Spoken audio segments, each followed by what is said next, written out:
كتاب أنزلناه إليك مبارك ليدبروا آياته وليتذكر أولو الألباب. السلام علیکم ورحمۃ اللہ وبرکاتہ. الحمد للہ رب العالمین والصلاة والسلام علی خیر خلق اللہ اجمعین. اللہم صلی وسلم وعبدک رسولک محمد وعلی آلہ واصحابہ اجمعین. اما بعد. تدبر قرآن کی 7 علامتیں گزشتہ درس میں ہم نے آپ کے سامنے ذکر کی تھیں. تدبر قرآن کے لیے کیا کرنا چاہیے، تدبر قرآن کی چابیاں جس کو مفاتیح تدبر القرآن کہتے ہیں، انشاءاللہ اس کا ذکر آگے درس میں آئے گا. اب ہم آپ کے سامنے یہ بتائیں گے کہ تدبر کا غلط مفہوم کیا ہے. انشاءاللہ تقریباً ہمارے پاس 7-8 صورتیں ہم نے ذکر کی ہیں، اور علماء سلف کے اقوال سے بھی، اور موجودہ وقت میں جو تدبر قرآن کو مختلف جو ہے امت مسلمہ کے طبقات میں دیکھا گیا ہے، اس کو بھی ہم آپ کے سامنے بیان کریں گے. تدبر کا غلط مفہوم کیا ہے؟ ابن حبیرہ رحمہ اللہ الافصاح ان کی کتاب ہے، اس میں وہ کہتے ہیں من مکائد الشیطان تنفیر عباد اللہ من تدبر القرآن. کہتے ہیں کہ شیطان کی چال بازی یہ رہی ہے کہ بندوں کو ہمیشہ شیطان کیا کرتا ہے، قرآن سے دور کرتا ہے. لہٰذا شیطان کو معلوم ہے کہ قرآن میں تدبر کرنے سے بندے کو ہدایت ملتی ہے، لیکن جو ہے شیطان بندے کے بعد جا کر کہتا ہے یہ قرآن کو ہاتھ مت لگاؤ، یہ بڑی خطرناک کتاب ہے. یہاں تک کہ انسان شیطان کے شکنجے میں آ کر بولتا ہے میں قرآن میں غور و فکر نہیں کرتا. میں اگر قرآن میں غور و فکر کرنے گیا تو میں جو ہے گمراہ ہو جاؤں گا، نعوذ باللہ. جیسا کہ آج ہم سنتے ہیں ہزاروں کتابیں پڑھتے ہیں لیکن قرآن نہیں پڑھتے، قرآن میں غور و فکر نہیں کرتے. بولتے قرآن میں غور و فکر کرنا تو 25 علوم چاہیے. یاد رکھیے قرآن کی تفسیر کرنے کے لیے، مفسر کے لیے علماء نے 10 علوم 15 علوم ذکر کے، جیسا کہ علامہ مسعود ذکر کرتے ہیں. قرآن کو سمجھنے کے لیے علوم کی ضرورت نہیں ہے. قرآن میں ایسی آیتیں ہیں 4 قسم کی. کچھ آیتیں تو ایسی ہیں جس کو ہر ایک آدمی جان سکتا ہے، جیسا کہ عبداللہ ابن عباس رضی اللہ عنہما کہتے ہیں جنت ہے، جہنم ہے، وعد اور وعید ہے، اور اقوام جو ہے اقوام سابقہ کی ہلاکت کا ذکر ہے. یہ سب عام چیز جو ہر ایک آدمی سمجھ سکتا ہے. تو لہذا ابن حبیرہ کہنا یہ ہے کہ قرآن سے، تدبر قرآن سے اگر کسی نے دور کیا تو وہ شیطان ہے. لہذا شیطان کی چال بازیوں سے ہمیں دور رہنا چاہیے. علامہ شاطبی رحمہ اللہ الموافقات میں لکھتے ہیں اللہ تبارک و تعالیٰ نے کہا کہ وَلَقَدْ يَسَّرْنَا الْقُرْآنَ لِلذِّكْرِ فَهَلْ مِن مُدَّكِرٍ. قرآن کو ہم نے آسان کیا ہے. کیا ہے قرآن کو؟ قرآن کی تیسیر کے جو ہے صورتوں میں، قرآن کو آسان بنانے کی صورتوں میں ایک صورت یہ ہے، اس میں تدبر کرنا بھی بہت آسان ہے. جیسے چھوٹی چھوٹی صورتیں ہیں، سورہ فلق ہے، ناس ہے، سورہ کوثر ہے، سورہ اخلاص ہے. کیا ہم ان 3 آیتوں کا جو ہے معنی مطلب نہیں جان سکتے، ترجمہ نہیں جان سکتے؟ ہمارے لڑکے لڑکیاں MBBS میں اور جو ہے MBA میں اور بڑی بڑی ڈگریوں میں ایک رات میں 600 کتابیں پڑھتے ہیں، لیکن چھوٹی چھوٹی صورتوں میں تدبر کرنا جب ہوتا ہے تو بولتے ہیں کہ ہمارے بس کی بات نہیں ہے.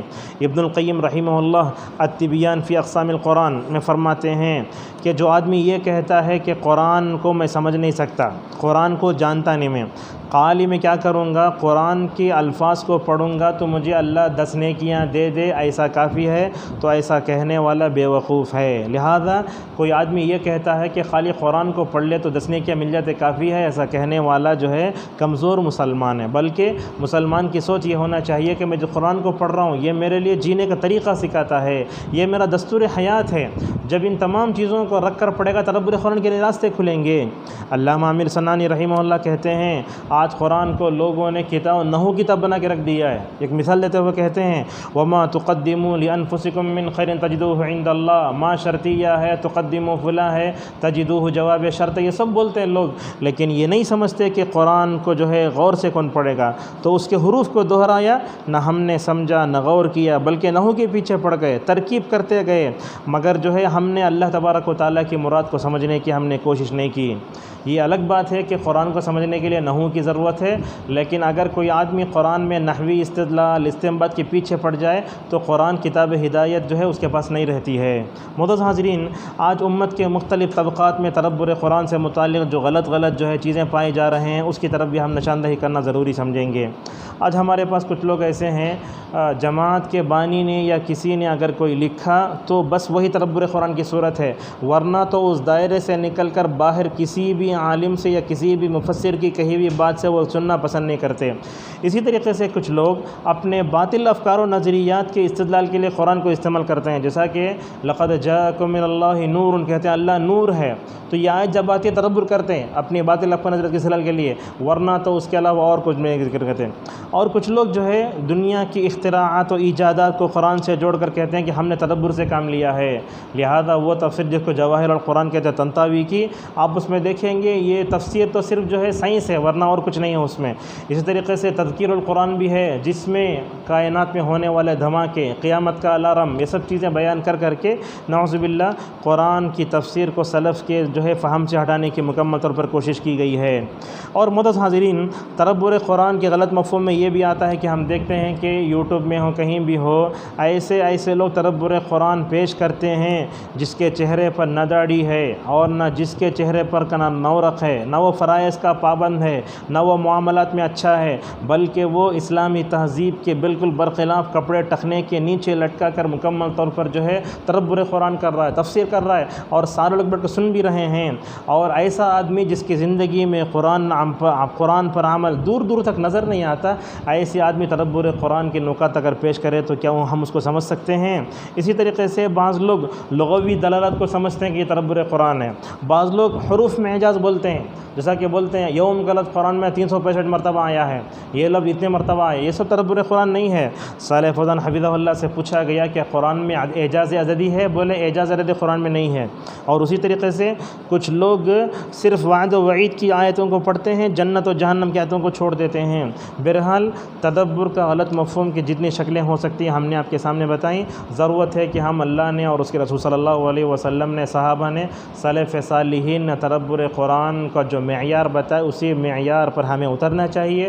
قرآن میں تدبر کرنا، اس کے معنی مفہوم کو سمجھنا اور اللہ تعالیٰ کی مراد کو بتانا، یہ کسی بے عمل آدمی سے نہیں ہو سکتا۔ اور اردو تفاسیر میں اب جو ہے پڑھ کر خلاصہ پیش کرنے والے بھی اس کا حق ادا نہیں کر سکتے، اس کے لیے بڑا علم چاہیے اور اس کے لیے عمل چاہیے، اور جو آدمی قرآن میں ڈوبا ہے، قرآن کے مطابق عمل کرتا ہے، وہی آدمی یہ کام کر سکتا ہے۔ اللہ تعالیٰ ہمیں تدبر قرآن کے جتنے غلط مفہوم میں ان سے بچنے، اور اللہ تعالیٰ سب کو جو ہے ہدایت کی دولت سے مالا مال فرمائے۔ وآخر دعوانا ان الحمد للہ رب العالمین۔ تبارك الذي نزل الفرقان على عبده ليكون للعالمين نذيرا